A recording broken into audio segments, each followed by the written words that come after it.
Fala pessoal, bem-vindos ao canal Radar Político e essa notícia vem diretamente com Gustavo Gayer, ministro do Lula, que xingou Milei era cúmplice do Moraes em 2022. Fiquem até o final para entender tudo com clareza e vamos deixando os créditos na plataforma para o Gustavo Gayer. E não se esqueça de deixar o seu comentário e de dizer de qual cidade você vê esta matéria, para que possamos saber até onde está chegando a nossa audiência. E já se inscreve, ativa o sino e compartilha este vídeo para que chegue a mais pessoas. Sem mais enrolações, vamos à matéria. Com certeza você está acompanhando essa crise diplomática, né, que está acontecendo agora entre Brasil e Argentina. Resumindo, Milei veio ao Brasil para participar da convenção do Flávio Bolsonaro, fez algumas declarações corretas sobre o Lula, inclusive lembrando que o Lula mandou dinheiro para a campanha do adversário contra ele, mandou marqueteiros para adversários, que o Alexandre de Moraes proibiu Milei de visitar Bolsonaro. Ele só falou verdades, chamou Lula de ladrão, que é uma verdade também.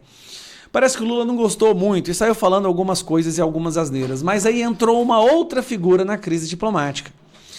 Você conhece esse cara aqui, ó? Se você não conhece, você precisa conhecer.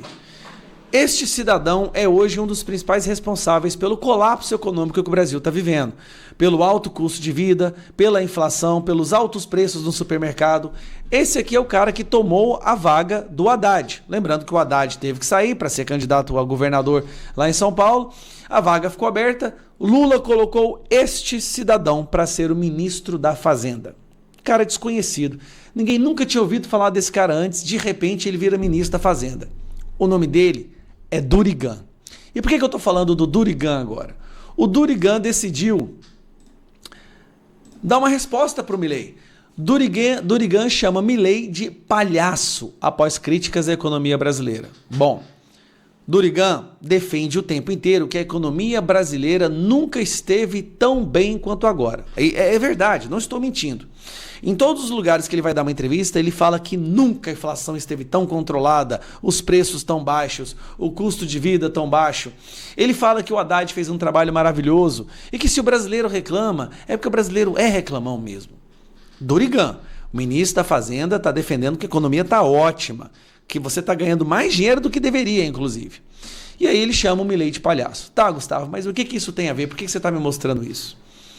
Eu sabia que eu já tinha ouvido falar esse nome Durigan em algum lugar.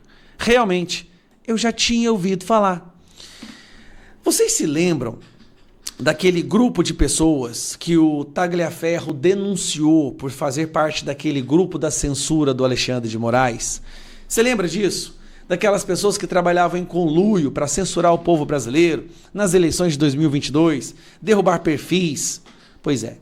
O Tagliaferro apresentou provas, apresentou conversas entre juiz substituto, entre os assessores do Moraes, falando que o Moraes queria prender todo mundo, que o Moraes tinha um alvo no Eduardo Bolsonaro. Aquele grupo criminoso de censura que aconteceu no Brasil, né? Eu fiz uma audiência pública na Credem, Comissão de Relações Exteriores, e nessa audiência pública eu convidei o Tagliaferro para participar. E durante o momento da fala do Tagliaferro, ele lembra e fala desse nome, Durigan. Presta atenção.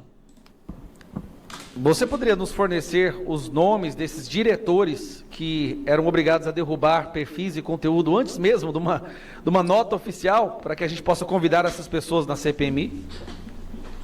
Eu posso fornecer, eu envio para vocês por e-mail ou por WhatsApp, porque no momento aqui eu não tenho eles todos aqui. Tudo Inclusive, bem, mas... um deles hoje é o secretário executivo do Haddad, né? Que é qual é o nome dele mesmo? Me deu branco agora. É o secretário executivo do Haddad. Então, me dá um minuto aqui que eu já falo. Só para confirmar aqui, se eu entendi, um diretor que participou dessa estrutura de censura para derrubar perfis de direita, depois da vitória do candidato deles, conseguiu um cargo no Ministério da Fazenda. Sim, é o Dário Durigan. Dário Durigan. Você ouviu bem isso aqui? Preste bastante atenção de novo. O cara era diretor da empresa que censurava o povo brasileiro em conluio com o Alexandre de Moraes. Depois da vitória do Lula, ele ganhou um cargo na Secretaria da Fazenda. E depois de ter ganhado o cargo na Secretaria da Fazenda, ele agora é o ministro da Fazenda. Diretor que participou dessa estrutura de censura para derrubar perfis de direita, depois da vitória do candidato deles, conseguiu um cargo no Ministério da Fazenda. Sim, é o Dário Durigan. Tá, Dário Durigan. Ah, engraçado, é o próximo nome que eu iria te Isso. perguntar. Dário Durigan, que agora está no Ministério da Fazenda, braço direito do Haddad, ajudou a censurar a direita no período da eleição. Super normal isso, pessoal. E hoje, xinga o presidente da Argentina e diz que o Brasil está às mil maravilhas. Então, memoriza esse rostinho, memoriza. Esse aqui é uma das pessoas que está fundando o seu poder de compra e ainda está xingando o Milei de palhaço e ajudou a censurar o Brasil em 2022. Compartilhe esse vídeo. O Brasil precisa saber. Gente, o buraco é muito mais embaixo que nós imaginávamos. Ou a gente vence agora, ou eu sinceramente não acho que vai ter como reverter o processo de destruição que o PT está fazendo no nosso país. E vamos com as notícias no site Poder 360. Faria Lima já desenha cenário para o Lula 4. Mercado avalia que campanha de Flávio perdeu tração e concentra as discussões no perfil de um eventual quarto mandato do petista e nas eleições de 2030. A percepção predominante entre gestores de fundos, bancos, corretoras e grandes empresas é que a eleição presidencial caminha para um quarto mandato de Lula. A avaliação é que, salvo um fato político de grande impacto, Flávio Bolsonaro dificilmente conseguirá reverter o cenário atual, ainda que a diferença entre os dois nas pesquisas não seja tão grande. O clima agora entre os operadores de mercado é esperar 2030 para ter alguma mudança relevante no controle da economia. O Poder 360 conversou com mais de 30 gestores de fundos, bancos, corretoras e grandes empresas. O diagnóstico é quase unânime. A Faria Limers, em geral, questionam a falta de um apoio mais amplo a Flávio. Nenhum presidente de outro partido foi ao lançamento oficial de sua candidatura. A leitura é que o candidato tende a ficar isolado. Além disso, pesa na avaliação o fato de que o senador e filho do ex-presidente Jair Bolsonaro convive com os boatos diários de que haverá novos fatos negativos sobre sua atividade pretérita. Não se trata de simpatia do mercado. As propostas econômicas associadas à campanha de Flávio despertam mais identificação entre esses agentes. A avaliação é outra, a de que Lula construiu uma vantagem eleitoral consistente e que até agora Flávio não conseguiu desmontar essa estratégia. O principal foco das discussões hoje está em qual será o perfil de um eventual novo governo Lula. A leitura predominante é que a deterioração das contas públicas e o avanço da dívida pública limitarão o espaço para uma nova expansão de gastos.